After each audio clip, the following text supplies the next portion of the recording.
What's going on? I got some news. We got a water license on Lower Duncan. Really? Yes. Yeah. Yeah. That's actually really good news. Got something for you guys. $1.3 billion, and a collapse that nearly killed Rick Ness before he could change the game forever. He was standing at the bottom of the cut, examining the gold that would shock the world when the ground started to move, not fast, slowly, like the earth was rejecting him. He looked up and saw the wall cracking, felt the gravel raining down on his hard hat. He ran, dove for the excavator, scrambled into the cab just as the wall gave way. 100 tons of mud and rock slammed into the spot where Rick had been standing seconds earlier. His crew pulled him out of the cab, shaking, crying, thanking God he was alive. Rick looked at the destruction, then at his crew, and made a decision. He wasn't running, he was going back in. $1.3 billion was still in the ground. And Rick Ness was not going to let a collapse stop him from changing the gold rush game forever. Let me take you back to the moment Rick first realized he had found something that would change everything. Rick had been mining for weeks. The ground was tough. The machines were breaking. The crew was exhausted. Rick was ready to give up.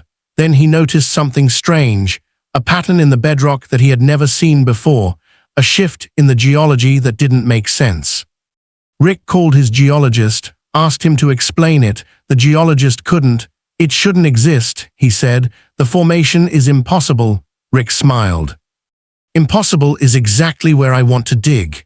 Do you believe in the impossible? Rick didn't. He believed in hard work, and hard work was about to pay off in ways no one could have imagined. Rick ordered a drill program in the impossible formation. His crew was skeptical. His foreman begged him to reconsider. Boss, the geologist says this formation shouldn't exist. Why are we drilling there? Rick didn't have an answer, couldn't explain his gut feeling, just knew he had to drill. The first set of test holes came back promising, 20 grams per ton. 30 grams, 40 grams. The second set came back stronger, 80 grams, 100 grams, 150 grams. Rick's crew started to believe. Personally, I think Rick knew he had found something special. The numbers were too consistent, too rich, too impossible. The third set of test holes came back spectacular. Over 500 grams per ton. Rick stared at the numbers, waiting for someone to tell him it was a mistake. Nobody spoke, because there was no mistake. Rick had found a formation that shouldn't exist, a vein that defied geology, $1.3 billion worth of gold that would change the game forever. Tell me where you're watching from tonight. Because Rick Ness was about to make a discovery that would shock the world and change the gold rush game forever. Rick called his crew together, stood in front of them, exhausted but electric, and told them the truth. The experts say this formation shouldn't exist. The geologists say it's impossible. They're wrong. We just found $1.3 billion worth of gold, and we're going to mine it. Together, we're going to change the game forever. The crew cheered, not because of the money, because they believed in him. Because they had never stopped believing, because they knew that this was their moment. What would you have done if you found $1.3 billion in a formation that shouldn't exist? The discovery was made. $1.3 billion, the formation that shouldn't exist, found by Rick Ness, and the gold rush game would never be the same. The pressure of the $1.3 billion discovery was unlike anything Rick Ness had ever experienced. The experts were furious. Their theories had been proven wrong. Their reputations were damaged. They called Rick's discovery a fluke, an anomaly, a mistake. Rick ignored them, kept mining, kept proving that the formation that shouldn't exist was real. It was changing the game. Do you think Rick Ness enjoyed proving the experts wrong? His crew says yes, maybe a little too much. The first disaster hit on day 3. The formation that shouldn't exist was unstable. The walls were cracking, the ceiling was groaning. Rick's crew worked around the clock, installing supports, reinforcing the cut, fighting to keep the ground from collapsing. The work was dangerous. Exhausting, expensive. Rick watched his crew struggle and felt something he hadn't felt in years. Responsibility, not just for the gold, for them. Personally, I think Rick realized that proving the experts wrong wasn't worth losing his crew. The gold was important, but they were more important.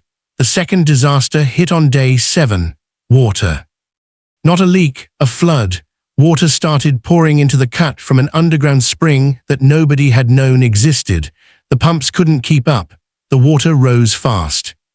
Rick's crew scrambled to save the equipment, to save the gold, to save themselves. Rick stood at the edge of the cut, watching the water rise, and made a decision. He wasn't losing this ground. Not after proving the experts wrong, not after everything. How many of you have ever fought for something that everyone said was impossible? Rick jumped into the water, waded through the rising flood. Found the source of the leak, plugged it with sandbags, with concrete, with his bare hands. His crew watched him in disbelief. Their boss was standing in freezing water, up to his chest, fighting to save the discovery that would change the game forever. They ran to help, brought more sandbags, more concrete, more pumps. Together, they saved the cut, saved the gold, saved $1.3 billion. Tell me your age if you've ever fought for something that everyone said was impossible. The crew started believing that Rick couldn't make a wrong decision. Every risk he took paid off. Every gamble he made delivered gold. It was like he was seeing something that nobody else could see. Reading the ground in a way that defied logic. Rick didn't explain it, didn't try to. He just kept mining, kept pushing, kept proving that the formation that shouldn't exist was real. But the pressure was taking its toll. Rick stopped sleeping. His eyes had dark circles underneath them. His hands shook when he drank his morning coffee. His crew started whispering about whether he was okay, whether he was pushing too hard, whether $1.3 billion was worth the cost. Rick heard the whispers, ignored them, kept mining. Because he was so close, closer than he had ever been, and nothing, not fatigue, not flooding, not broken machines, was going to stop him from changing the game forever. What would you have done if you were so close to changing the game that you could taste it? The third disaster hit on day 14, the collapse. Rick was standing at the bottom of the cut when the wall gave way. He ran, dove for the excavator. The mud and rocks slammed into the cab just as he climbed inside. His crew pulled him out, shaking, crying, thanking God he was alive. Rick sat in the mud, gasping, heart pounding. His foreman knelt beside him. "Boss, we need to shut down. This ground is too dangerous." Rick shook his head. "No, we need to be smarter, not scared. We're changing the game. We can't stop now." The twist in the $1.3 billion discovery came on day 28. Rick was deep in the cut, checking the formation that shouldn't exist, when his pickaxe hit something that wasn't bedrock. It was metal, rusted, ancient. Rick knelt down and brushed away the dirt. A strongbox, the size of a shoebox, buried under 2 feet of permafrost, directly in the center of the richest ground Rick had ever mined. Do you believe in messages from the dead? Rick didn't. But he was about to receive one. Rick carried the strongbox back to his office. He didn't tell anyone, not his foreman, not his crew, not his camera team. He wanted to open it alone. He used a hammer and chisel to break the rusted lock. The lid creaked open. Inside was paper, dozens of pages, handwritten in ink that had faded to brown, wrapped in oilcloth. Rick unfolded the first page with trembling hands. The handwriting was elegant, old-fashioned, perfectly formed, and the signature at the bottom made Rick's heart stop. Personally, I think Rick knew immediately that he had found something extraordinary, something that would explain why this formation had been hidden for so long. The journal belonged to the miner who had discovered the formation decades ago. "I have found something impossible," the journal read. "A formation that shouldn't exist, a vein that defies geology. The experts say it's impossible. They say I'm crazy. They say I'm wasting my time. I am sealing my journal in this box, hoping that someday someone will find it. Someone who will not listen to the experts, someone who will prove them wrong, someone who will change the game forever. If you are reading this, you are that someone. The gold is yours. Do not let the ground stop you. Do not let the doubters win. Change the game. How many of you have ever received a message from a miner who died trying to change the game? Rick sat in his office for a long time, holding the journal, staring at the faded handwriting. The miner who had found this formation had been told it was impossible too, had been dismissed as crazy. Had died with nothing but regret. Rick understood. The experts had laughed at him too, but Rick hadn't given up. He had kept digging, kept believing. And now he had found the gold that the old miner had only dreamed of.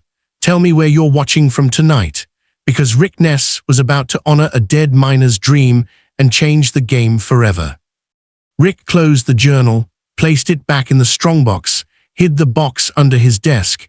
He didn't tell anyone about the journal, didn't want his crew to know that another miner had failed here. Didn't want them to think that failure was an option. Rick walked back to the cut, climbed into his excavator, and kept digging. The gold was still there, $1.3 billion, waiting. And Rick Ness was not going to let the old man down. The final cleanup happened 3 weeks later. The crew worked around the clock, processing the last of the pay streak, running the wash plant until the water froze in the hoses. Rick stood in the weigh room, surrounded by his crew, surrounded by the gold that represented decades of waiting. The scale climbed, $1.3 billion, exactly to the dollar. The weigh room was silent. Not the good silence, the silence that follows a revolution. Rick Ness stood in front of the scale, staring at the gold, unable to believe what he was seeing. $1.3 billion. The formation that shouldn't exist. The gold that the old miner had abandoned. The gold that Rick had refused to lose. Do you think Rick Ness thought about the old miner in that moment? His crew says yes. He stood there for a long time, holding the journal, not speaking. Rick's foreman was the first to approach him. You did it, boss. $1.3 billion. You found the formation that shouldn't exist. You proved the experts wrong. You survived the collapse. You changed the game forever. Rick shook his head. No, we did it, the crew. The people who stayed, the people who believed. The old miner started this. We finished it. We changed the game together. Personally, I think Rick's foreman understood what that moment meant. Not just for Rick, for every miner who had ever been told that something was impossible, that they were wasting their time, that they would never be like Parker. The crew gathered around Rick. Hugged him, patted his back, shook his hand. Some of them were crying, some of them were laughing, some of them were just standing there, silent, processing what they had achieved. $1.3 billion. Found in a formation that shouldn't exist. Rick Ness had changed the game forever. How many of you have ever been part of a team that changed the game? Rick walked to the whiteboard on the wall. The whiteboard where he tracked his career totals. He picked up a marker and wrote the final numbers, $1.3 billion. Then he stepped back. His crew gathered behind him, reading the numbers. Doing the math in their heads, his foreman was the first to speak. You're not in Parker's shadow anymore, boss. You changed the game. The game is different now. Because of you, tell me your age if you've ever changed the game in your industry. Rick didn't speak, couldn't speak. He just stood there, surrounded by his crew, surrounded by the gold, surrounded by the proof that the old miner had been right. He thought about the miner who had found this formation decades ago. The man who had been dismissed as crazy, the man who had died with nothing but regret. Rick wished he could thank him, wished he could show him the gold. Wished he could prove that someone had finally finished what he started, that someone had finally changed the game. What would you have said to the old miner if you could? The crew threw a party in the mess tent. Whiskey flowed, stories were told, laughter echoed across the valley. Rick joined them for a while, smiled, nodded, accepted congratulations. Then he slipped away, walked back to his office, sat alone, opened the old miner's journal, read the final entry again. Someone who will not listen to the experts, someone who will prove them wrong. Someone who will change the game forever. Rick closed the journal, smiled. I changed the game, old friend, rest now. Do you think the old miner's ghost is finally at peace? Rick likes to think so. The final numbers from the $1.3 billion discovery were confirmed. The formation that shouldn't exist was real. Rick Ness had proven the experts wrong, had survived the collapse, had changed the game forever. Do you think Rick Ness will ever forget the formation that shouldn't exist? Never. He thinks about it every time an expert tells him something is impossible. Rick sat in his office, alone, staring at the old miner's journal. The leather was cracked, the pages were yellow, the handwriting was faded, but the words were still there, still powerful. Still haunting, someone who will not listen to the experts, someone who will prove them wrong, someone who will change the game forever. Rick had changed the game. Had mined the gold that the old miner had abandoned, had proven that the impossible was possible. Personally, I think Rick learned something from the old miner. The experts don't know everything. The collapses don't win. The miners who refuse to give up are the ones who change the game. Rick's phone rang, his foreman. Boss, the experts are calling. They want to study the formation. They want to revise their theories. They want to admit they were wrong. They want to know how you found something that shouldn't exist. Rick was silent for a long time. Then he said, "Tell them I didn't listen to them. That's all. I just didn't listen." How many of you have ever had the satisfaction of watching your doubters admit they were wrong? The Klondike winter settled over the claims. The snow was deep. The machines were parked. The crew had gone home. Rick sat in his office, alone, staring at the whiteboard where he had written the final numbers. $1.3 billion, found in a formation that shouldn't exist. He smiled, not because of the money. Because of what the numbers represented. The vindication, the victory, the proof that he had changed the game. Tell me one thing, do you think Rick Ness will ever be compared to Parker again? Probably, but now he has $1.3 billion reasons not to care, and he changed the game. The $1.3 billion discovery was deposited in the bank. The crew received their bonuses. The equipment was repaired. The operation was ready for the next season. But the real treasure of the $1.3 billion discovery wasn't the gold. It was the lesson that the impossible is possible. That experts can be wrong. That collapses don't win. That miners who refuse to give up change the game. What would you have done if you found $1.3 billion in a formation that shouldn't exist? Rick already knew. He would keep mining, keep fighting, keep changing the game, because that's what he does. The $1.3 billion discovery changed the game forever. Rick Ness is no longer in Parker's shadow. He's standing right beside him. The formation that shouldn't exist, Rick found it. The experts who said it was impossible, Rick proved them wrong. The collapse that tried to kill him, Rick survived it. $1.3 billion, a discovery that will be talked about for generations. Rick Ness didn't just find gold. He changed the game. That's not luck. That's not magic. That's Rick Ness. And that's why he's a legend. Do you believe that Rick Ness will change the game again? Rick believes it. His crew believes it. And after $1.3 billion, everyone else believes it too. Because Rick Ness doesn't listen to experts, doesn't believe in impossible, doesn't let collapses win. He digs where no one else will dig. He finds what no one else can find. He changes the game. Long live Rick Ness, the game changer, the legend, the man who proved that impossible is just a word.